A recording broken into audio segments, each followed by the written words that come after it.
Chip Kelly gave us some news last week. His quite dedicated quest to not coach the UCLA Bruins next year. Success. Finally, success. He's hell-bent on not coaching them. I think that was pretty clear. Sure. Applied for every job in football, except for like the University of Akron, defensive analyst job. Didn't get around to that one. But he is leaving. He's the head coach at UCLA, where he's making $6 million a year. And he's coaching UCLA to become the offensive coordinator at Ohio State. We'll make about $2 million. Got a 3-year deal there. That said, we don't know how good his team was going to be next year. It's 35-34 at UCLA, 26-26 in the Pac-12. Had 3 decent seasons, 8-4, 9-4, 8-5 the last 3 years. Real tough first 3 years. Looked like he was going to be fired. Got it turned around somewhat, but I mean, if you really look at last year's team, 1 ranked win over Washington State. They did, though, give a beat down to USC. That was a big moment. And beat Boise State in a bowl game. So the program wasn't bad, but then wasn't great. His recruiting was not good going into next year. Who knows? Certainly was not the fanfare that everyone was expecting after he had gone 46-7 in 4 years at Oregon, including 33-3 in conference play. But he makes a unusual move, and this is an unusual guy. And I feel like every time something happens in college football, everyone wants to point to whatever narrative they have. And I'm probably guilty of that also. So everyone's like, oh my God, we have a head coach at one school in now the Big Ten, leaving to be the offensive coordinator at another school. And I would agree that is a eyebrow raising event. I just think Chip Kelly is oddball enough to want to do that. But Pat, we'll start with you. Your thoughts on Chip making a move from UCLA to Ohio State to be a coordinator under Ryan Day, who was once his quarterback at the University of New Hampshire. Right. It's a stunner. I mean, in a vacuum, if you take the personality out of it, I agree that if anybody's going to do something this weird, it would be Chip. But it still is a move that people don't make in college football. This could be a stew of like 6 different factors involved here. He very well could be reading the room and saying, they're going to fire me anyway next year.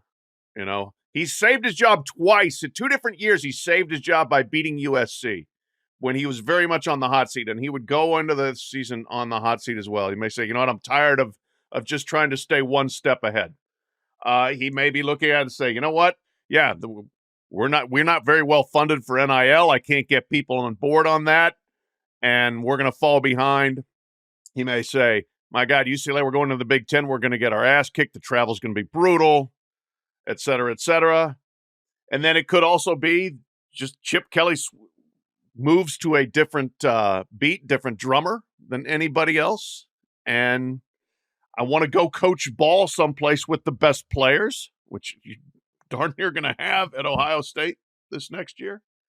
So there's a lot of things, that could all be factored into this. What they, if hopefully at some point Chip's they will have an introductory press conference, maybe before spring ball up there, because I think it'd be really interesting to get him to articulate, if he will. Sometimes coaches don't want to tell the truth, but it'd be great to hear what he thinks and why it didn't ever take off at UCLA the way everyone always hopes for it to, and it never really does. But he seemed like the guy to get it done, and even he didn't get it done. So it's a fascinating move. I don't know whether it's a commentary on college football. It might be a commentary on UCLA.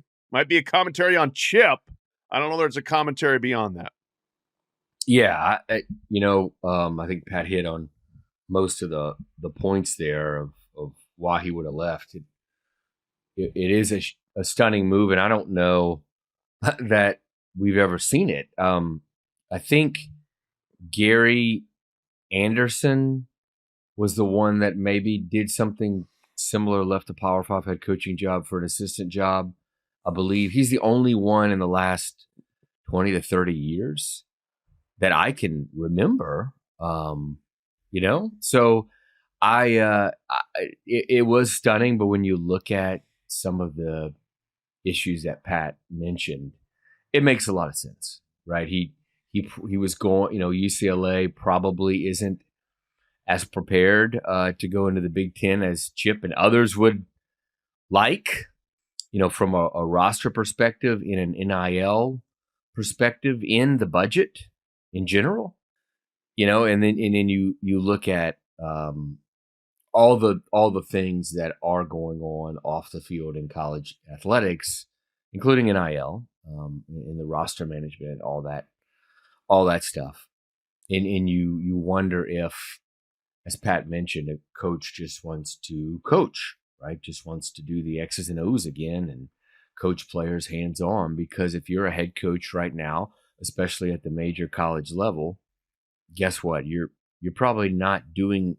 as much coaching as you want.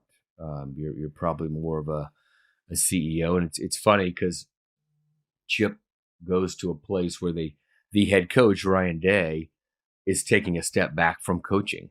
And Chip will probably take some of that responsibility. And it's because we're in an era of college athletics where you need to be more of that CEO, roster manager, recruiter, whatever you want to call it.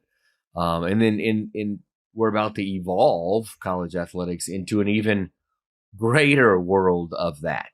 And so all those factors probably contributed. Most notably, right, that UCLA is probably going to struggle next year, and Chip many would have said would have probably been fired. So maybe that's the strongest point to note.